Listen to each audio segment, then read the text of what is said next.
Nu ko, tagad tikai sākās. Vai ne?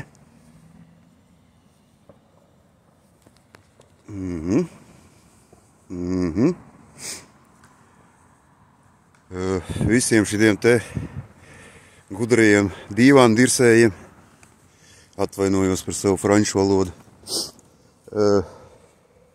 blakus čakam esot, neesmu dzejnieks, teikšu dzejā,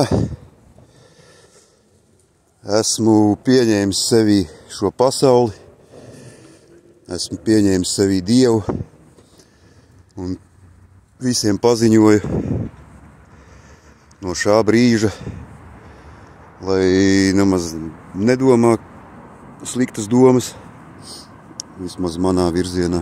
Skorpioni ir aiz manis visa dzimta, ar mani ir Dievs. Labāk padomājiet par sevi un pieņemiet viņu sevī. Jā. Tāda īsa replika pirms galvenā paziņojuma. Ar šo es paziņoju, ka esmu brīvs cilvēks, brīvas gribas cilvēks, Dieva dēls, Girts, Jānis, Jāņa dēls, divu Jāņa mazdēls, no Ducenu un Lūsiņu dzimtas, un manu brīvo gribu neviens nedrīkst pārkāpt. Jo, nevajag dusmot mani. Es esmu savā dzīvē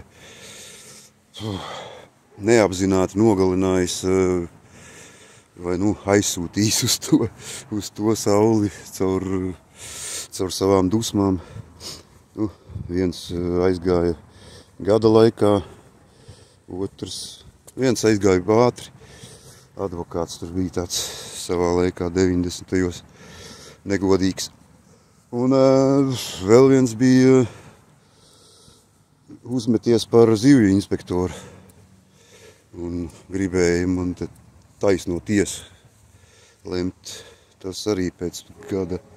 Gads pat nepagāja, aizgāja. Viņš tur visus tramstīja kaimiņus. Tā kā, tādam, te nav vietas manā pasaulē. Jā, vēl man plānā kļūt par atamanu.